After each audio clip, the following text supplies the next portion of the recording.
Hello, dear listeners. This is Xenia Roy, and welcome to part 13 of our English Learning Podcast series. We are happy to speak to our wonderful friends across Germany, France, Italy, Spain, our bright listeners from the Netherlands, Sweden, Norway, Denmark, and the warm and active English learners in Portugal, Poland, Switzerland, and of course, our amazing family of listeners in the United States of America.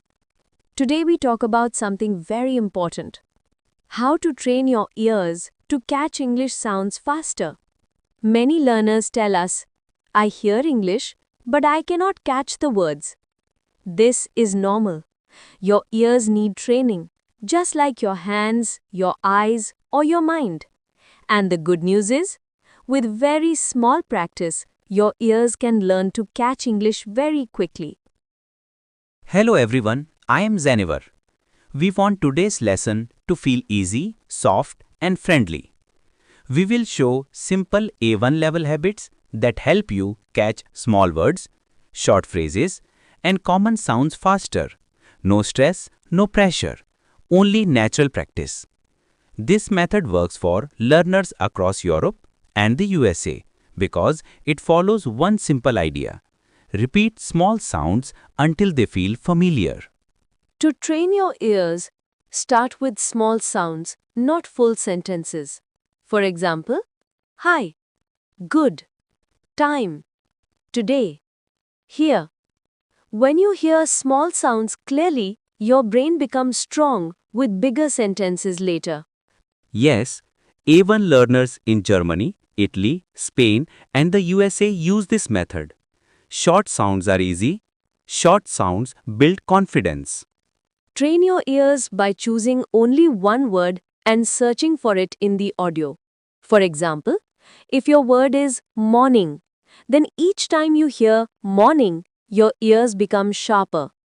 This is a very good trick. Learners in Sweden, Norway, Denmark use this to learn fast. It makes listening active, not passive. Repetition is the most powerful training. When you repeat a small audio 5 to 10 times, the sounds become clear naturally. Your ears learn the shape of the words.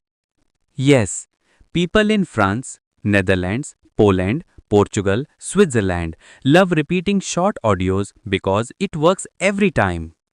If your body is tense, your ears cannot catch the sound. So relax your shoulders and breathe. Calm listening helps you understand more. Yes, a calm mind hears better. A peaceful listener learns faster. Choose quiet moments. Early morning, before sleep, during a calm walk, while resting. No noise means more clarity. Learners in Italy, Switzerland, USA follow this. It increases focus and improves sound recognition. Choose voices that sound natural, soft, and friendly. Not fast news, not loud music. Just simple, real voices. This makes learning easy, especially for A1 learners in Europe and the USA. So, dear friends from Germany, France, Italy, Spain, Netherlands, Sweden, Norway, Denmark, Portugal, Poland, Switzerland, and our wonderful listeners in the United States, thank you for listening to part 13. Remember, your ears can learn fast. Your ears can catch sounds. Your ears can grow strong with small daily practice. Start with small sounds, repeat simple audio, listen in quiet moments. These small steps will change your English listening forever. In part 14, we will talk about how to build speaking confidence using only listening practice, a very powerful technique used by many learners across Europe and the USA. Until then, keep listening, keep learning, and keep believing in your journey. This is Xenia Roy and Zenivar wishing you peace, happiness, and strong English skills every day.